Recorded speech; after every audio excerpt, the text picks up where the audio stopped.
नमस्कार तथा सुप्रभात। काया कैरनमा तपाईंलाई साथी मदन पौड्यालसँगै दिपा तिमल सिन्हाको स्वागत छ। काया कैरन उज्यालो रेडियो नेटवर्कसँगै उज्यालो अनलाइन र मोबाइल एप्लिकेशनबाट एकसाथ प्रसारण भइरहेको छ। आज 2078 साल असोज 5 गते मंगलबार, असोज कृष्ण पक्षको प्रतिपदा तिथि सन् 2021 सेप्टेम्बर 21 तारिक। काया कैरन सुरु गरौं मुख्य खबरका शीर्षकहरूबाट। एमाले अध्यक्ष ओलीको प्रतिवेदनमा 10 नेता असन्तुष्ट। क्रियाशील सदस्यता विवादले 6औं पटक कांग्रेस महाधिवेशन कार्यतालिका प्रभावित। 13 जिल्लाको अधिवेशन अनिश्चित। 12 देखि 17 वर्षका बालबालिकालाई फाइजरको खोप दिन विज्ञको सुझाव। भारतबाट बाँकी 10 लाख डोज कोभिसिल्ड खोप आउने सुनिश्चित। ट्विन घटनाको विषयमा नेपालले पत्राचार गरे पनि अहिलेसम्म भारतले कुनै जवाफ दिएन। नेपाल र भारतको संयुक्त सैन्य अभ्यास उत्तराखण्डमा सुरु। युरोपमा मादक पदार्थको कर दोब्बर बनाउन डब्ल्युएचओ को सुझाव। क्यान्सर लगायतका रोगबाट हुने मृत्युदर घटाउन सकिने अपेक्षा। र नेपाली राष्ट्रिय महिला फुटबल टोलीले आज हङकङसँग खेल्दै आइपीएल क्रिकेटमा कोलकाताले बेंगलोरलाई 9 विकेटले हरायो। काया कैरनमा अब खबरको सिलसिला। पार्टी विभाजनमा माधव नेपाललाई साथ नदिई एमालेमा रहेको उपाध्यक्ष त्रय भीम रावल, अष्टलक्ष्मी साक्य, युवराज गेवाली र उपमहासचिव घनश्याम भूषाल लगायत 10 नेताले राजनीतिक विधान र सांगठनिक प्रतिवेदनमाथि असन्तुष्टि राखेका छन्। प्रतिवेदन सम्बन्धी प्रस्ताव 10 बुँदे सहमतिको मर्म विपरीत भएको उनीहरूले बताएका छन्। अध्यक्ष केपी शर्मा ओलीले स्थायी कमिटी बैठकमा प्रस्तुत गरेको प्रतिवेदनमाथि उनीहरूको फरक धारणा आएको हो। महासचिव ईश्वर पोखरेलको संगठनात्मक प्रस्ताव र संगठन विभागको विधान संशोधनमाथि पनि उनीहरूको फरक धारणा छ। अध्यक्ष ओलीले उनीहरूको सुझावलाई समेटेर केन्द्रीय र त्यसपछि स्थायी कमिटिको बैठकमा छलफल गरिने बताउनु भएको छ। एमाले स्थायी कमिटी बैठकले आगामी मंसिरमा हुने पार्टीको 10औं महाधिवेशन र असोजमा हुने विधान महाधिवेशनका लागि तयार पारेका राजनीतिक प्रतिवेदन, सांगठनिक प्रतिवेदन र विधान संशोधन मस्यौदा सुझावसहित पारित गरेको छ। तीनवटै प्रतिवेदनमाथि 8 र 9 असोजमा बस्ने केन्द्रीय कमिटी बैठकमा पेश गर्ने र पारित भएपछि आगामी 15, 16 र 17 असोजमा हुने विधान महाधिवेशनमा प्रस्तुत गरिने भएको छ। क्रियाशील सदस्यता विवाद टुङ्गो नलाग्दा नेपाली कांग्रेसको महाधिवेशनको कार्यतालिका फेरि प्रभावित बनेको छ। 13 जिल्लाको अधिवेशन अनिश्चित हुँदा कार्यतालिका प्रभावित बनेको हो। आजका लागि 20 जिल्लामा एकसाथ वडा अधिवेशनको कार्यतालिका रहेको थियो, तर 7 जिल्लामा मात्र निर्वाचन हुने भएको छ। लामो समयसम्म क्रियाशील सदस्यताको विवाद टुङ्गो नलाग्दा 6औं पटक संशोधन गरिएको कार्यतालिका पनि प्रभावित बनेको हो। केन्द्रीय क्रियाशील सदस्यता छानबिन समितिका अनुसार काठमाडौँ, काभ्रे, सिन्धुपाल्चोक, बाजुरा, कपिलवस्तु, बर्दिया र मोरङमा वडा अधिवेशन हुँदैछन्। कांग्रेस केन्द्रीय निर्वाचन समिति संयोजक महादेव प्रसाद यादवले केन्द्रीय कार्यालयले 13 जिल्लाको सदस्यता विवरण उपलब्ध नगराउँदा ती जिल्लाको अधिवेशन अनिश्चित बनेको, तर कार्यतालिका भने प्रभावित नहुने बताउनुभयो। प्रमुख प्रतिपक्षी नेकपा एमालेको अवरोधको बीच प्रतिनिधि सभाबाट बजेट पारित भएको छ। संसदको हिजोको बैठकले विनियोजन विधेयक 2078 बहुमतले पारित गरेको हो। पूर्ववर्ती सरकारले ल्याएको बजेट अध्यादेश म्याद गुज्रिएर निष्क्रिय भएको तथा विनियोजन विधेयक प्रमाणीकरण भइ नसकेको अवस्थामा सरकार खर्च गर्न नपाउने बजेटविहीन अवस्थामा छ। 5 दिन यता सरकारले 1 रुपियाँ पनि खर्च गर्न सकेको छैन। प्रतिनिधि सभाबाट बजेट पारित भए पनि सरकार अझै कम्तीमा 1 हप्ता खर्चविहीन हुनेछ। विधेयक राष्ट्रिय सभाबाट समेत पास भएर प्रमाणीकरण भएपछि मात्रै सरकारले बजेट खर्च गर्न पाउनेछ। प्रतिनिधि सभाबाट पारित भएको विनियोजन विधेयकमाथि अब राष्ट्रिय सभाको बैठकमा छलफल हुनेछ। राष्ट्रिय सभाको बैठक आजका लागि बोलाइएको छ। संसद सचिवालयका सूचना अधिकारी दशरथ धमलाले आजको बैठकमा विनियोजन विधेयक पेश हुने जानकारी दिनुभएको छ। राष्ट्रिय सभाले विधेयक पारित गरेर पुनः प्रतिनिधि सभामा पठाउँछ। त्यसलाई स्वीकार गरेर प्रतिनिधि सभाले सभामुख मार्फत राष्ट्रपति कहाँ पठाएपछि कार्यान्वयनमा आउनेछ। त्यसपछि अहिलेको बजेट होलिडेको अन्त्य हुनेछ। विश्व स्वास्थ्य संगठन डब्ल्युएचओ को कोभ्याक्स सुविधा अन्तर्गत प्राप्त हुने 1,620 डोज फाइजर खोप 12 देखि 17 वर्षसम्मका दीर्घ रोगी बालबालिकालाई दिन विज्ञहरूले सुझाव दिएका छन्। स्वास्थ्य तथा जनसंख्या मन्त्रालयले भने यो खोप 55 वर्षमाथिका दीर्घ रोगी भएका र सुपर स्पेशलाइज्ड अति विशिष्ट अस्पतालमा प्रयोग गर्ने तयारी थालेको छ। 55 वर्षमाथिका दीर्घ रोगीलाई अहिले उपलब्ध खोपले नै यथोचित सुरक्षा प्रदान गर्ने तर्क विज्ञहरूको छ। 55 वर्षमाथिकाले फाइजर लगाउनु एक प्रकारले खेर जानु हो, बीपी कोइराला स्वास्थ्य विज्ञान प्रतिष्ठानका बालरोग विभाग प्रमुख डाक्टर प्रकाश पौडेलले भन्नुभयो। यसैबीच भारतले कोरोना विरुद्धको खोप निर्यातमा 10 दिनपछि अर्थात् अक्टोबरदेखि सुरु गर्ने भएको छ। भारतीय स्वास्थ्य मन्त्री मनसुख माण्डव्यले हिजो नयाँ दिल्लीमा यसबारे जानकारी दिनुभएको हो। भारतको निर्णयसँगै नेपालले खरिद गरेको र ल्याउन बाँकी रहेको 10 लाख डोज कोभिसिल्ड खोप अक्टोबरमा नेपाल आउने सुनिश्चित भएको छ। कायाकैरनमा कोरोना क्याप्सुलसँगै खबरको सिलसिला बाँकी नै छ, सुन्दै गर्नुहोला। उज्यालो रेडियो नेटवर्कसँगै उज्यालो अनलाइन र मोबाइल एप्लिकेशनमा प्रसारण भइरहेको काया कैरनमा तपाईंलाई फेरि स्वागत छ। यतिन्जेल हामीले एमाले अध्यक्ष ओलीको प्रतिवेदनमा 10 नेता असन्तुष्ट, क्रियाशील सदस्यता विवादले छैटौं पटक कांग्रेस महाधिवेशन कार्यतालिका प्रभावित, 13 जिल्लाको अधिवेशन अनिश्चित, एमालेको अवरोधकै बीच प्रतिनिधि सभाबाट बजेट पारित, 12 देखि 17 वर्षका बालबालिकालाई फाइजरको खोप दिन विज्ञको सुझाव लगायतका खबर प्रस्तुत गर्यौं। काया कैरनमा अब कोरोना क्याप्सुल।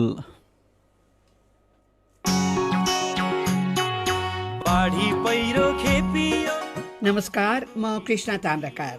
100औं अङ्कपछि कोरोनाको यो पहिलो क्याप्सुल हो। आजको क्याप्सुलमा 3वटा डोजहरू छन्। आजका डोजहरू हिजोदेखि सुरु भएको कोरोना विरुद्धको भेरोसेल खोप कसले कहाँ कसरी लगाउन पाउँछन् भन्ने विषयमा जानकारी दिने उद्देश्यले तयार पारिएका छन्। कोरोना क्याप्सुलका आजका डोजहरू दिँदै हुनुहुन्छ स्वास्थ्य तथा जनसङ्ख्या मन्त्रालयका सहप्रवक्ता डाक्टर समीर कुमार अधिकारी। सरकारले हिजोदेखि देशैभर भेरोसेल खोपको पहिलो अभियान सुरु गरेको छ। यो खोप स्थान अनुसार फरक फरक उमेरका नागरिकले लगाउन पाउँछन्। काठमाडौँ, ललितपुर, मकवानपुर, रामेछाप, सर्लाही र अछाम जिल्लामा 40 वर्ष माथिका सबै नागरिकलाई खोप दिइँदैछ। मनाङ, मुस्ताङ र रुकुम पूर्व बाहेक हिमाली जिल्लाहरू ताप्लेजुङ, सङ्खुवासभा, सोलुखुम्बु, रसुवा, जुम्ला, मुगु, हुम्ला, डोल्पा, बाजुरा र दार्चुलामा 18 वर्ष माथिका सबैले खोप लगाउन पाउँछन्। काभ्रे र चितवन जिल्लामा 35 वर्ष माथिका सबै नागरिकलाई खोप दिइँदैछ। बाँकी 55 जिल्लामा 45 वर्ष माथिका सबै नागरिकलाई खोप दिइँदैछ। ठाउँ अनुसार उमेर समूह अलग तोकिँदा खोप लगाउने कतिपय मानिस अल्मलिएका छन्। अल्मल्ने हुने गरी स्थान अनुसार उमेर फरक गर्नुपर्ने कारण के हो त?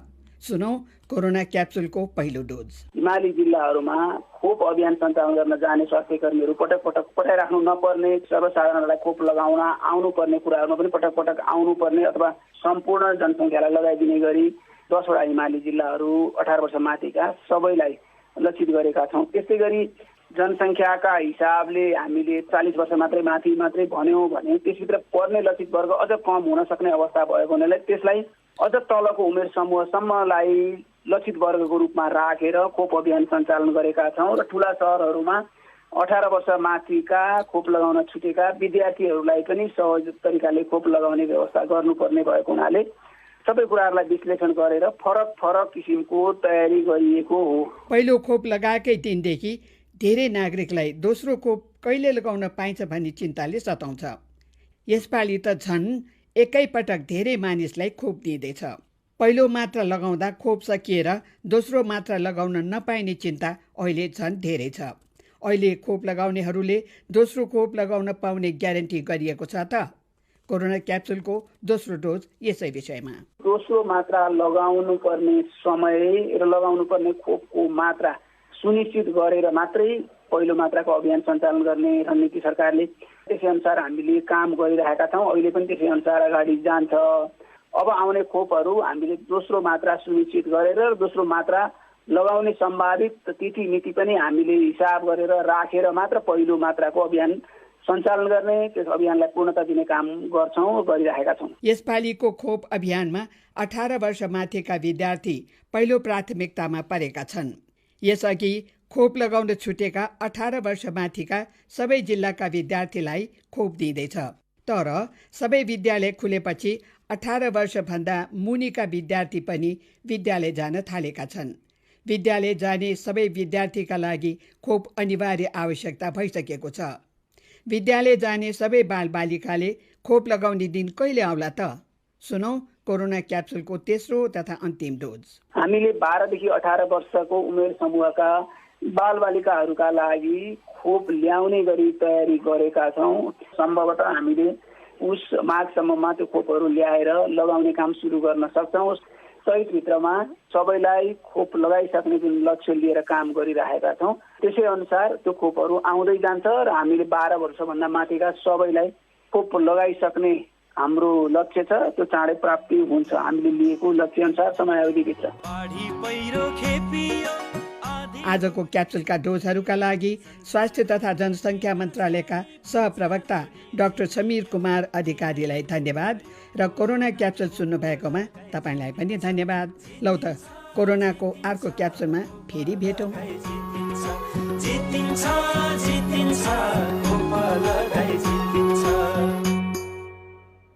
कोरोना क्याप्सुल प्रस्तुत गर्दै हुनुहुन्थ्यो कृष्णा ताम्राकार। काया कैरनमा कार्टुनसँगै खबरको सिलसिला बाँकी नै छ, सुन्दै गर्नुहोला।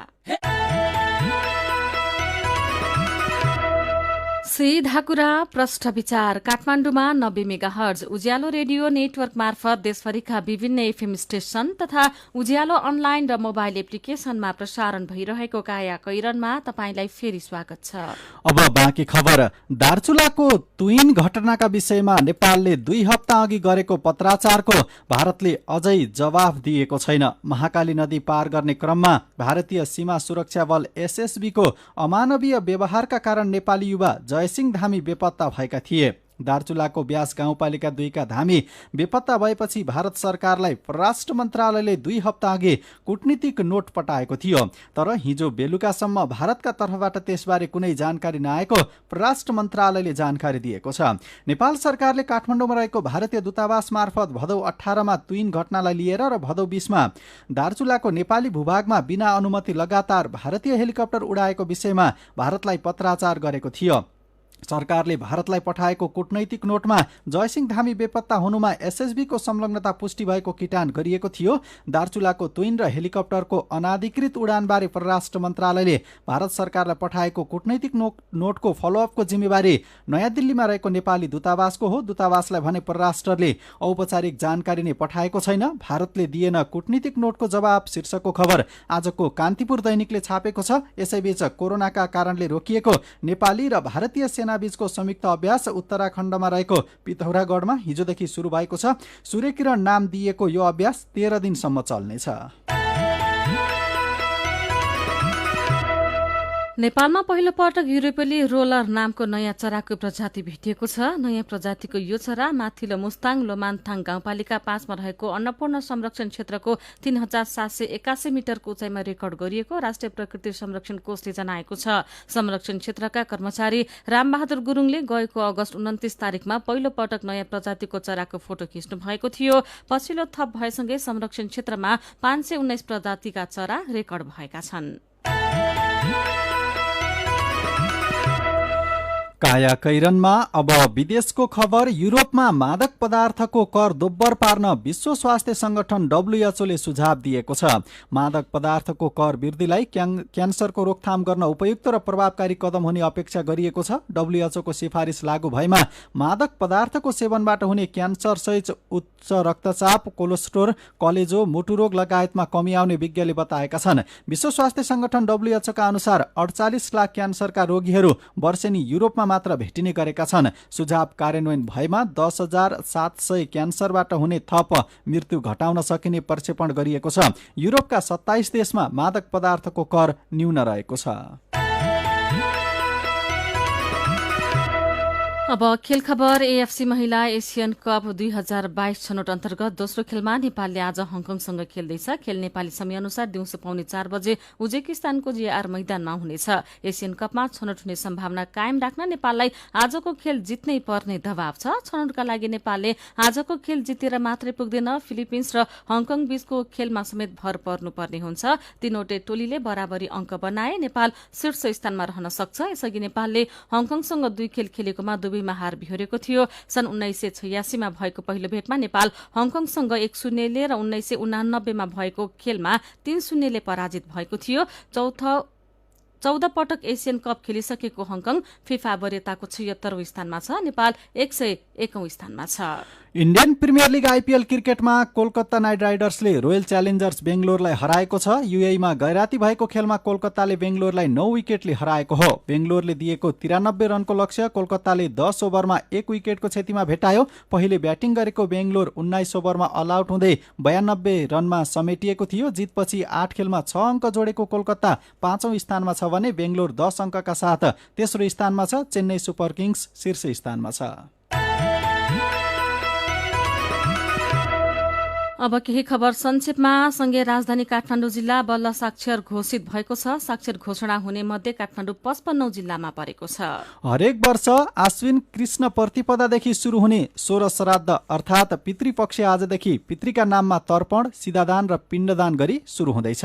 दशैंका लागि नेपाली व्यवसायीले झिकाएका सामान चिनिया नाकामै रोकिएका छन्। 1000 भन्दा बढी कन्टेनरले पालो पर्खिँदा चिनिया अधिकारी खटाई पठाउँदैछन्, जसलाई हेरेर आयातकर्ताले माल सामान दशैंमा बेच्न पाउने आश मारेका छन्। तातो पानी र रसुवा स्थल मार्ग हुँदै आएको निर्यात व्यापार 6 वर्षदेखि बन्द जस्तै छ। खासा र केरुङमै थन्किए दशैंका सामान शीर्षक दिएर यो खबर कान्तिपुर दैनिकले छापेको छ। संवैधानिक इजलासमा प्रधान न्यायाधीशको अनिवार्य उपस्थिति हुनुपर्ने भन्दै दायर रिट खारेज गर्न सर्वोच्च अदालतले माग गरेको छ। सर्वोच्चका रजिस्ट्रार नारायण प्रसाद पन्थीले सर्वोच्च अदालतलाई लिखित जवाफ पठाउँदै रिट खारेजीको माग गर्नुभएको हो। संखुवा सभाको माथि नगरपालिका 1 खोला गाउँमा एकै परिवारका 6 जनाको हत्या घटनाबारे थप रहस्य खुल्दै गएको छ। भदौ 21 मा भएको सामूहिक हत्या आफन्तले नै नियोजित रूपमा गरेको प्रहरी अनुसन्धानले देखाएको छ। घटनामा संलग्न आरोपमा पक्राउ गरेका थप 4 जनालाई प्रहरीले हिजो सार्वजनिक गरेको छ। काया कैरनमा अब पालो उखानको। रुपैयाँ गन्नु 100 फेर, मानिस चिन्नु 1 फेर। उज्यालो रेडियो नेटवर्कबाट प्रसारण भइरहेको काया कैरन सक्नु अघि मुख्य खबर फेरि एकपटक। एमाले अध्यक्ष ओलीको प्रतिवेदनमा 10 नेता असन्तुष्ट। क्रियाशील सदस्यता विवादले 6औं पटक कांग्रेस महाधिवेशन कार्यतालिका प्रभावित। 13 जिल्लाको अधिवेशन अनिश्चित। 12 देखि 17 वर्षका बालबालिकालाई फाइजरको खोप दिन विज्ञको सुझाव। भारतबाट बाँकी 10 लाख डोज कोभिसिल्ड आउने सुनिश्चित। तुइन घटनाको विषयमा नेपालले पत्राचार गरे पनि अहिलेसम्म भारतले कुनै जवाफ दिएन। नेपाल र भारतको संयुक्त सैन्य अभ्यास उत्तराखण्डमा सुरु। युरोपमा मादक पदार्थको कर दोब्बर बनाउन WHO को सुझाव। क्यान्सर लगायतका रोगबाट हुने मृत्युदर घटाउन सकिने अपेक्षा। र नेपाली राष्ट्रिय महिला फुटबल टोलीले आज हङकङसँग खेल्दै आइपीएल क्रिकेटमा कोलकाताले बेंगलोरलाई 9 विकेटले हरायो। अब कार्टुन। आज हामीले रविन साइमीले बनाउनु भएको कार्टुन लिएका छौं। कार्टुनमा प्रधानमन्त्री शेरबहादुर देउवा र माओवादी केन्द्रका अध्यक्ष प्रचण्ड जस्ता देखिने व्यक्ति आपसमा गफ गरेर बसिरहेका छन्। अनि यतिकैमा देउवा असन्तुष्टि जनाउँदै प्रचण्डलाई भन्दैछन्, भएभरका सबै आश्वासन उद्घाटन शिलान्यास ओलीजीले भ्याइहाले, अब मैले गर्नुपर्ने के नै छ र। आजको काया कैरन सकिएको छ। काया कैरनबाट प्राविधिक साथी संघर्ष विष्टसँगै हामी पनि बिदा माग्छौं। काया कैरन सुन्नुभएकोमा तपाईलाई धन्यवाद। उज्यालो मोबाइल र अनलाइनमा प्रसारण भइरहेका रेडियो र अनलाइनका सामग्री भाइबरमा पनि उपलब्ध छन्। घर बाहिर निस्कने बेलामा मास्क लगाउन नबिर्सौं। नमस्कार।